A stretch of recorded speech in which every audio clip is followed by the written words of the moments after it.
Hello नमस्ते दोस्तों, कैसे आप सब लोग। मैं हूं आपका दोस्त प्रोफेसर प्रतीक। दोबारा आपका स्वागत करता हूं हमारे माइक्रोसॉफ्ट एक्सेल की सीरीज में, जहां पे हम सीख रहे हैं माइक्रोसॉफ्ट एक्सेल को बिल्कुल बेसिक्स से लेके मास्टर्स तक।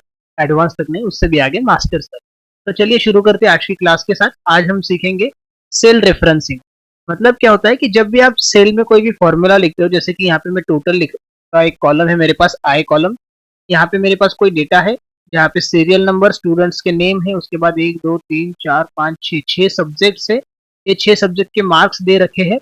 आगे मुझे उसका टोटल निकालना है, परसेंटेज निकालना है, और फिर हर एक सब्जेक्ट का कंट्रीब्यूशन कितना है उसके टोटल परसेंटेज में, वो भी निकालना है। ठीक है। तो यहाँ पे जब मैं टोटल निकालता हूँ तो हमें पता है टोटल के लिए सबसे बेसिक फॉर्मूला होता है सम वाला, राइट। तो आप is equal to sum, bracket open करके इस एरिया को सिलेक्ट करोगे और एंटर कर दोगे तो आपको यहाँ पे टोटल मिल जाएगा।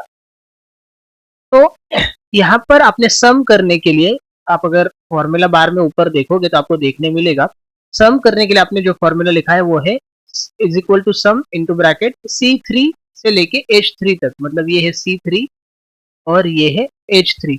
इतना एरिया आपने कंसीडर किया है, बराबर है। तो ये जो सेल का रेफरेंस आपने दिया है आपके फॉर्मूला के अंदर, इसी को कहते हैं सेल रेफरेंसिंग।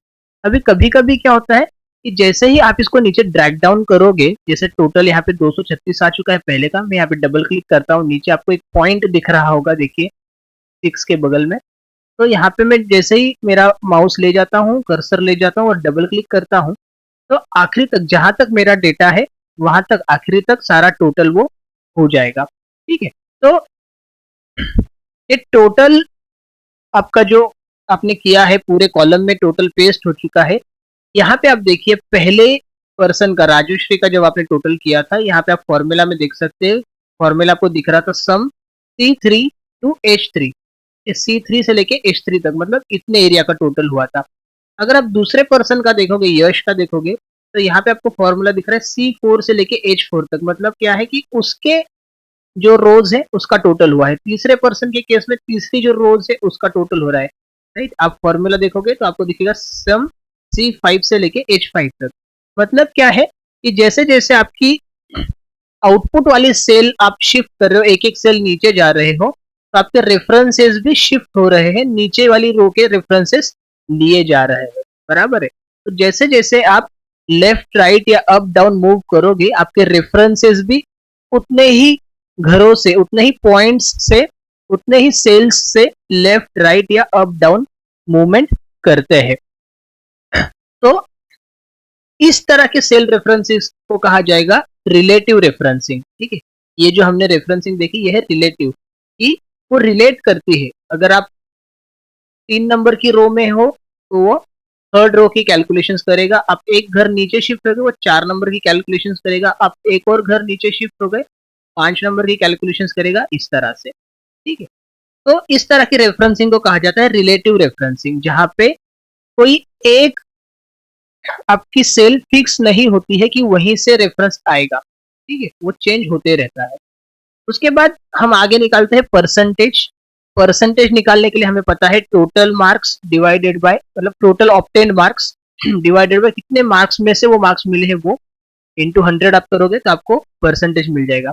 तो यहाँ पर ऊपर हमने देखिए, ये जो ओ वाला कॉलम है O1, यहाँ पे हमने 480 का टोटल लिख के रखा है। ठीक है। वैसे सेल में लिखने की जरूरत नहीं पड़ती है, आप सीधे फॉर्मूला में भी उसको अप्लाई कर सकते हो। लेकिन जबकि हमें यहाँ पे सेल रेफरेंसिंग सीखना है, तो मैंने उसको सेल में लिख कर रखा है। चलिए देखते हैं कि एब्सोल्यूट रेफरेंसिंग कैसे काम करती है। ठीक है। तो यहाँ पर मैंने क्लिक किया, यहाँ पे मैंने टाइप किया है इज इक्वल टू, परसेंटेज कैसे निकालोगे आप, टोटल ऑब्टेन मार्क्स, जो कि आपको दिखेंगे I3 में। तो यहाँ पे मैंने I3 पर क्लिक कर दिया, यानी 236 पर क्लिक कर दिया राजश्री के लिए। डिवाइडेड बाय, इसको आप डिवाइड करोगे टोटल मार्क्स से। टोटल मार्क्स है 480। देखिए यहाँ पे 6 सब्जेक्ट है, 80 मार्क का एक सब्जेक्ट है, यानी 80 मार्क्स का एक सब्जेक्ट है। तो यहाँ पर 480 टोटल मार्क्स होंगे। अगर हम 236 को 480 से डिवाइड करेंगे और मल्टीप्लाई करेंगे 100 के साथ, तो आपको परसेंटेज देखने मिल जाएंगे 49.17%, 49.17%। अभी ये जो फॉर्मूला है, ये मैंने बस एक ही सेल में लिख कर एंटर किया है तो मुझे जो परसेंटेज मिल रहे हैं वो बिल्कुल सही मिल रहे हैं। लेकिन अगर मैं इसको ड्रैग डाउन करता हूँ नीचे, तो मेरे जो नीचे वाले आंसर आएंगे यानी यश, संजना, सुशांत, ऐश्वर्या, प्रज्ञा, इनके जो परसेंटेजेस आएंगे वो गलत आ जाएंगे या फिर एरर आ जाएगा। देख चलिए करके देखते एक बार, फिर पता करते हैं कि क्यों आ रहा है ये एरर।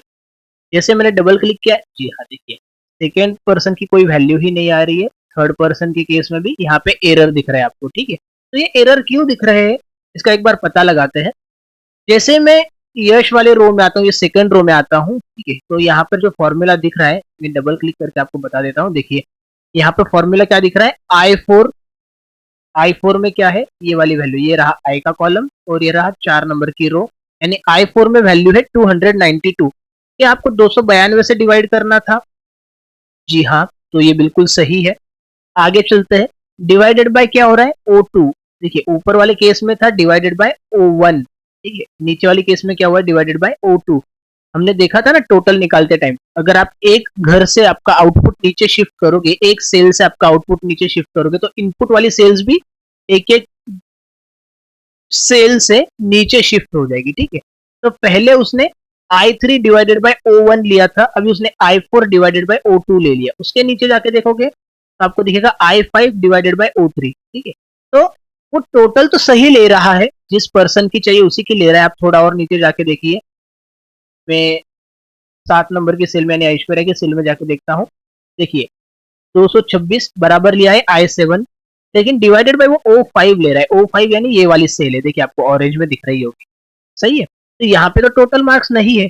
मतलब मैं ये चाहता हूं कि जितना भी मैं मेरा आउटपुट वाले सेल से इसको शिफ्ट करूं, यानी मैं फिलहाल एम कॉलम में आउटपुट निकाल रहा हूं, बराबर है। तो मैं M3 में मैंने पहले पर्सन का आउटपुट निकाला, M4 में मुझे दूसरे का निकालना है, M5 में मुझे तीसरे का निकालना है। तो यहाँ पे मैं ये चाहता हूं कि जैसे जैसे मेरे आउटपुट वाली सेल नीचे नीचे शिफ्ट हो, तो इनपुट में एक तो रहेगी टोटल जो आई कॉलम से आएगी, वो बराबर उसके साथ साथ नीचे शिफ्ट होती रहनी चाहिए।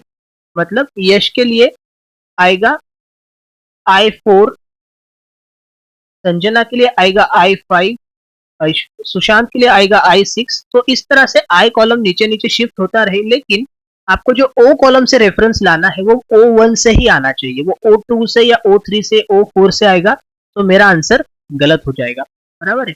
तो इसलिए आपको क्या करना पड़ेगा, आपको ये जो कॉलम है O1 वाला या जो O1 वाली सेल है, इसे आपको फ्रीज करना पड़ेगा, तो ही आपका जो आंसर है वो सही आएगा, ठीक है। तो कैसे करेंगे, हम क्या करते हैं, पहले जो हमने फॉर्मूला लिखा था इसको मिटा देते हैं।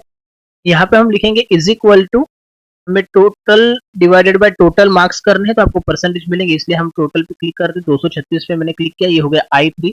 जैसे जैसे आप नीचे शिफ्ट होगे, क्या आप आई कॉलम को नीचे शिफ्ट करना चाहोगे, जी हाँ बिल्कुल करना चाहेंगे हम। हर पर्सन का टोटल अलग अलग है तो हमें उसे नीचे शिफ्ट करना ही है, तो इसको हम कुछ नहीं करेंगे।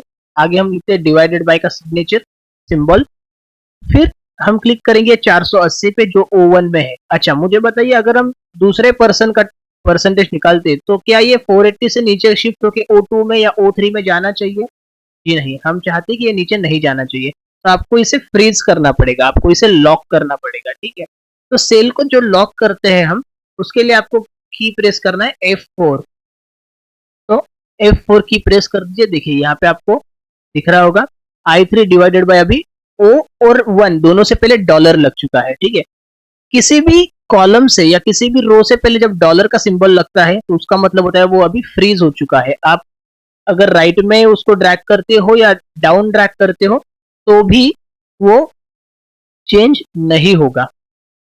तो आगे हम करते हैं इंटू 100, जैसे हमारा फॉर्मूला पूरा हो जाएगा हम एंटर करते हैं तो देखिए फिर से वही आंसर मिला है हमें 49.17। लेकिन अब अगर हम यहाँ से ट्रैक डाउन करेंगे तो आपको नीचे आंसर्स देखने को मिल जाएंगे, सबके परसेंटेजेस बिल्कुल सही आ रहे हैं। हम रैंडमली किसी भी एक का चेक कर लेते हैं, जैसे कि मैं आ गया हूँ यहाँ पे 10वें पर्सन के पास 12 नंबर की रो में अदिति। यहाँ पे मैं डबल क्लिक करता हूँ तो आपको दिखेगा क्या फॉर्मूला है, I12 I12। क्या मुझे I12 लेना था टोटल में, जहाँ आई वाला कॉलम है और 12 नंबर की रो है, यानी 213 लिया है उसने, बिल्कुल सही लिया है। डिवाइडेड बाय O1, देखिए O से पहले भी डॉलर है, 1 से पहले भी डॉलर है, मतलब वो O1 नीचे शिफ्ट हुआ ही नहीं है। क्या मुझे O1 से डिवाइड करना था? क्या है O1 में, चल के देखते हैं। ये रहा मेरा O कॉलम और ये फर्स्ट रो, यानी O1 में है 480, बिल्कुल सही है, मुझे उसी से डिवाइड करना था।